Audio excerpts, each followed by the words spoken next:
International Media TV. Television that listens to you. Hi, I'm Johnnie Burrell. Welcome to the program.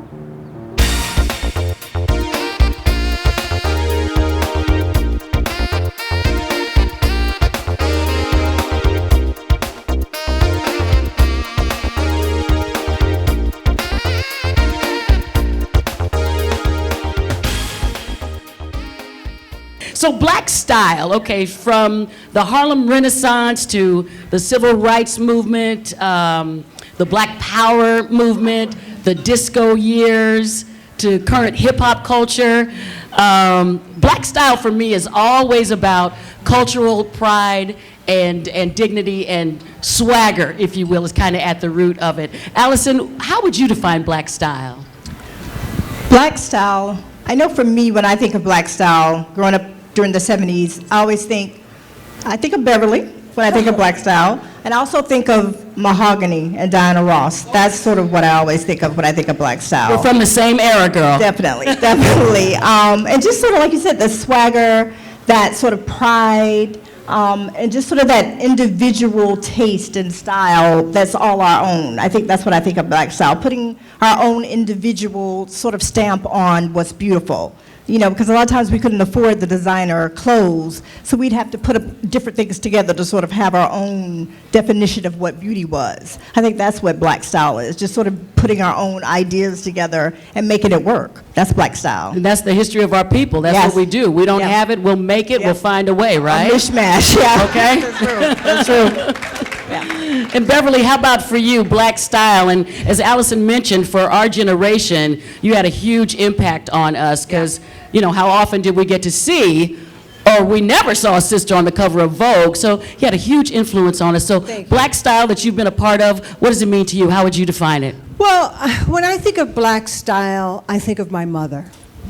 And I think of sitting there, watching her put on her makeup and her green velvet gown and with the little mink trim, and my father dressing up in his tuxedo. And you know, my father was a steel laborer and my mother was a nurse, but they had style. Yes. And I remember once my grandmother came to live with me, my mother's mother, and she was getting all dressed up, and she had a hat and this gray suit, very chic, with her handbag. And I was saying, Mom, where's Mother Dear? I called my grandmother Mother Dear. Where's Mother Dear going, all dressed up? And my mother was kind of ashamed, but my grandmother was going to clean rooms at the Hilton Hotel. She was a maid. And I'll never forget, every morning she got up, and honey, she looked like $1 million. It was so much dignity and pride, and she taught me how to make a bed, okay? She taught me how to make a bed and how to clean a room. And that, when I think of black style, I think of that. I think it's, particularly for African Americans, it was a way to express ourselves, that we are still here, and I'm an individual, and look at me. Right. Yes, ma'am. Well, Allison mentioned Diana Ross and Mahogany, and as I was saying, for those of us from our generation, that was it. Yeah. Even before that, the Motown era brought in a big sense of, a big fashion sense for us that we'd never seen before as well. What would you say, Allison, some of the biggest influences of American style in the past? Who would you look back to?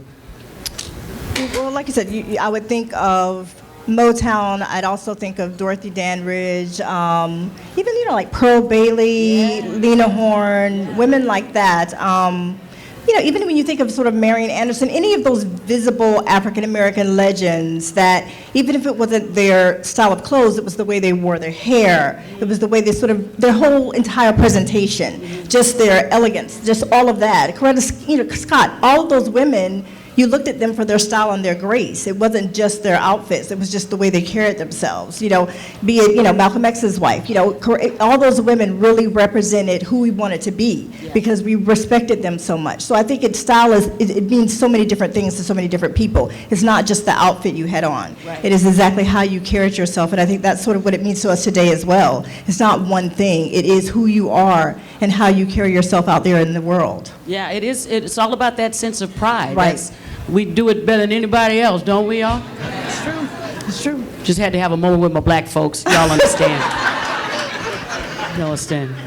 And you know, as a model, I would come into, you know, a Vogue magazine shoot or a Glamour magazine shoot, and the editors would be like, "What are you wearing?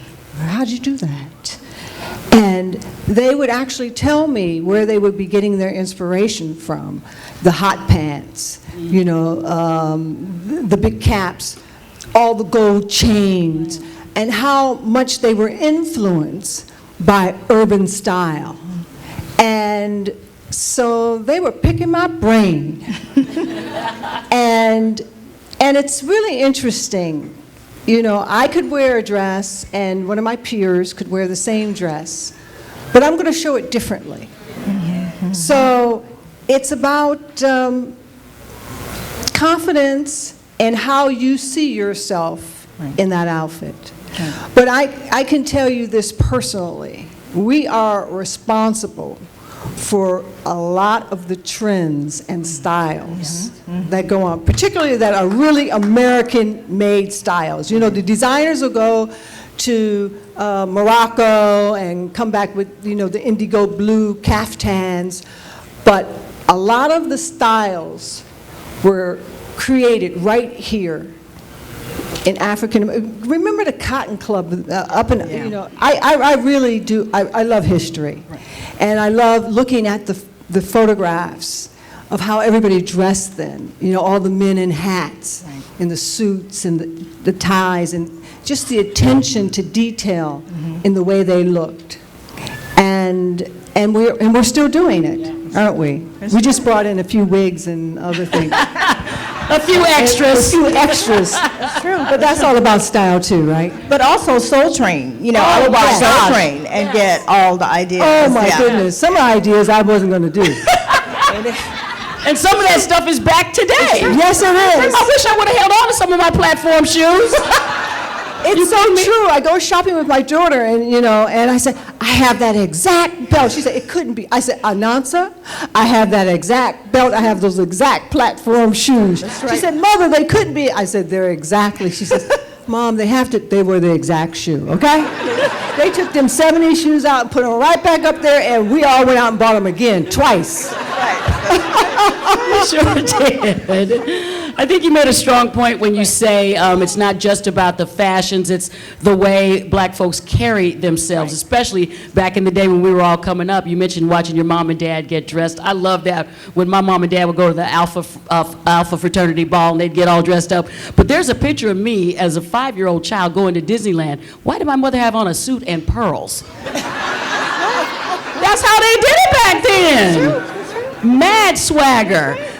But Beverly, you mentioned what we all have known for a long time, that that African Americans and Africa itself have influenced global trends in fashion for decades and decades. Some of us might even say that a lot of it was stolen from African Americans. And you can see it every day now today, can't you? In the mainstream. Yes. You know, young kids today from all ethnicities are working it out, and in TV commercials, almost every Super Bowl commercial had like rap music in it, you know what I mean? Yeah. Hip hop culture. So talk about who's really influencing African American style today, if you would, Beverly. Well, I think that Russell Simmons had a big influence on style. I really loved when he came out with the, you know, with the little golf shirt, and then, you know, and then the baseball cap. So he was kind of like preppy, but, you know, but urban hip. Right. And there are so many. I was in the elevator. I was in New York. I received this award, And I was in the elevator, and there was a young man with headphones on, and there was another big guy, and I was thinking maybe it was a football game, but I started up a conversation. I said, "Are those Dr. Dre's headphones?" And he took it off, and he says, "No, these are just whatever they were, micro." And then someone told me when they got off that was Trey's song. I was like, "Ooh, I can't wait to tell my daughter." Oh, I can't. He was, and my daughter says, "Is he tall?" I said, "He's tall and cute as he could be." He was so stylish. I mean, he had this hoodie, like cardigan, rib cardigan on, and his pants were not hanging down on his butt. They were up. He was so classy and such a gentleman. And so you see it everywhere you go. Right. And it's being created over and over again. I think that culturally, in Africa, and that's where we get our sense of, that's why we love our hair. I mean, it's just in our bones, in ancient history. But there was a lot of tradition there. And so here, being here in America and African Americans, we keep reinventing ourselves. Every day we wake up and my daughter will say, "What do you have on?" "You're not going out here with sequins on at 5 o'clock in the afternoon." "Yes, I am." So we keep, I know what I was thinking out there, what's she doing in that cocktail dress? So we keep reinventing ourselves, and we're so special, and we're so talented, and I just can't say enough about us.